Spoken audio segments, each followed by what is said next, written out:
Lecturas devocionales a la luz de la profecía.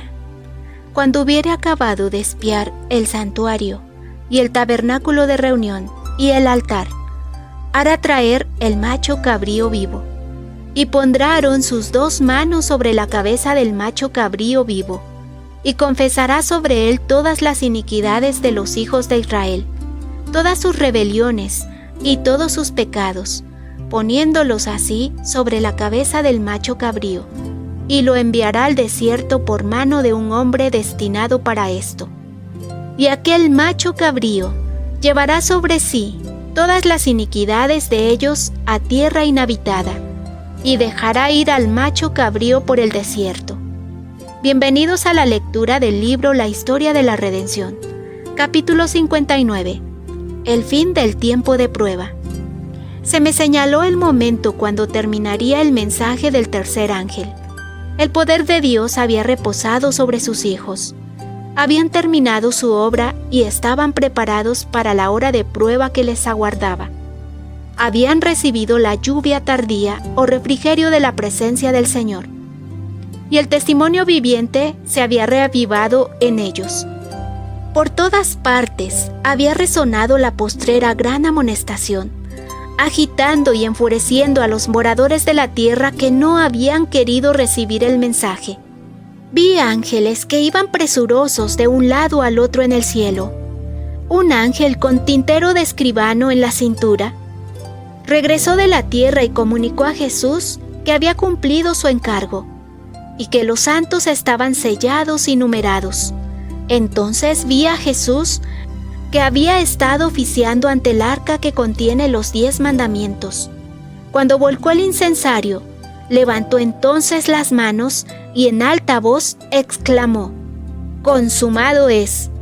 Y toda la hueste angélica depuso sus coronas cuando Jesús formuló esta solemne declaración: «El que es injusto, sea injusto todavía, y el que es inmundo, sea inmundo todavía, y el que es justo, practique la justicia todavía, y el que es santo, santifíquese todavía». Apocalipsis 22:11. Cada caso había sido decidido, ya para vida o para muerte. Mientras Jesús oficiaba en el santuario, había proseguido el juicio de los justos muertos y luego el de los justos vivos.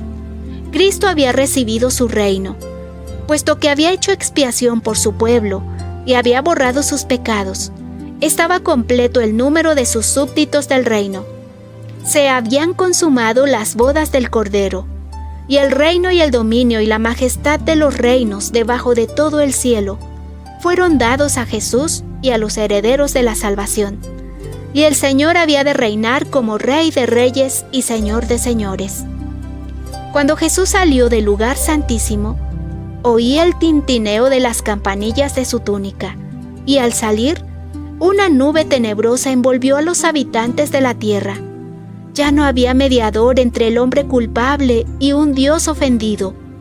Mientras Jesús se interpuso entre Dios y el pecador, la gente tenía un freno, pero cuando dejó de interponerse entre el hombre y el Padre, el freno desapareció y Satanás ejerció un dominio completo sobre los que finalmente quedaron impenitentes. Era imposible que las plagas fueran derramadas mientras Jesús oficiaba en el santuario, pero cuando terminó su obra allí y cesó su intercesión, nada detuvo ya la ira de Dios que descendió furiosamente sobre las desamparadas cabezas de los culpables pecadores, que descuidaron la salvación y aborrecieron las reprensiones.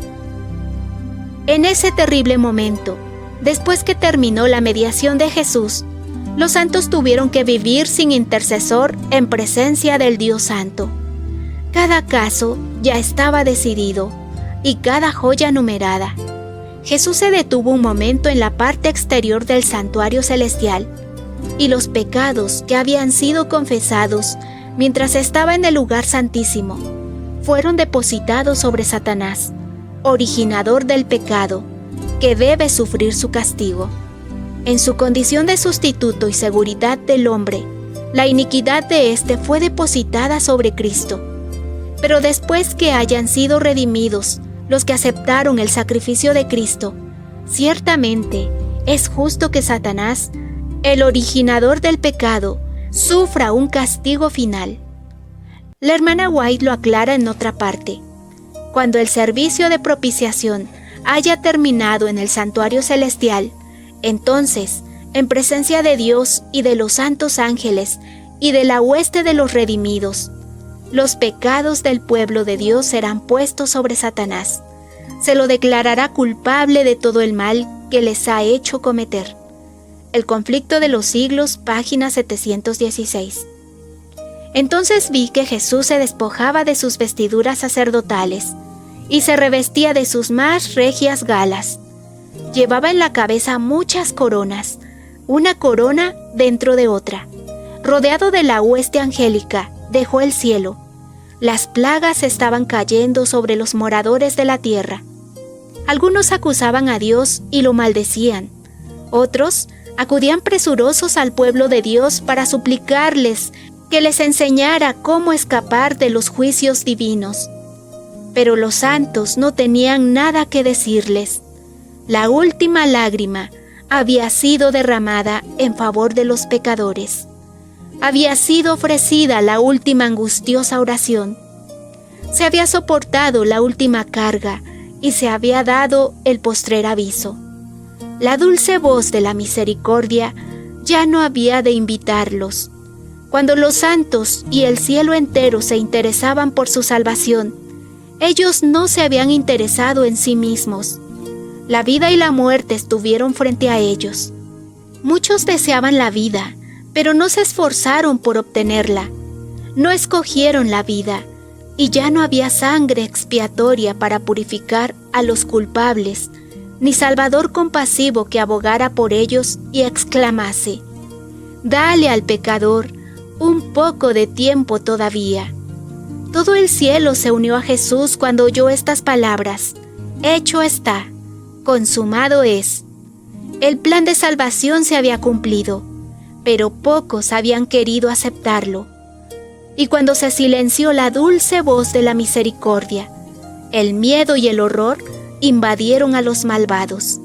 Con terrible claridad oyeron estas palabras: «Demasiado tarde, demasiado tarde». Los que no habían apreciado la palabra de Dios corrían azorados de un lado a otro, errantes de mar a mar y de norte a oriente en busca de la palabra del Señor. Dijo el ángel: «No la hallarán. Hay hambre en la tierra, no hambre de pan ni sed de agua, sino de oír las palabras del Señor». ¿Qué no darían por una palabra de aprobación de parte de Dios? Pero no, han de seguir hambrientos y sedientos. Día tras día descuidaron la salvación, estimaron más las riquezas y los placeres de la tierra que los tesoros y alicientes del cielo. Rechazaron a Jesús y menospreciaron a sus santos. Los inmundos seguirán siendo inmundos para siempre. Muchos de los impíos se enfurecieron en gran manera al sufrir los efectos de las plagas. Ofrecían el espectáculo de una terrible agonía. Los padres recriminaban amargamente a sus hijos y los hijos a los padres, los hermanos a sus hermanas y las hermanas a sus hermanos. Por todas partes se oían estos lamentos y clamores: «Tú me impediste recibir la verdad que me hubiera salvado de este terrible momento». La gente se volvía contra sus ministros con acerbo odio y los reconvenía diciendo: «No nos advirtieron, nos dijeron que el mundo entero se iba a convertir y clamaron paz, paz, para disipar nuestros temores. No nos hablaron de esta hora, y de los que nos amonestaban dijeron que eran fanáticos y malvados que querían nuestra ruina». Pero vi que los ministros no se librarían de la ira de Dios. Sus sufrimientos serán 10 veces mayores que los de sus feligreses. Hasta aquí la lectura del día de hoy. Si Dios lo permite, continuaremos el día de mañana. Dios les bendiga, tengan todos un feliz día.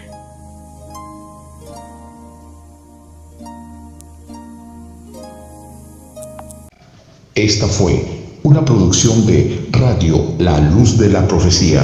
Búscanos en www.radiolaluz-de-la-profecía.com de Lima, Perú, distrito de San Juan del Lurigancho.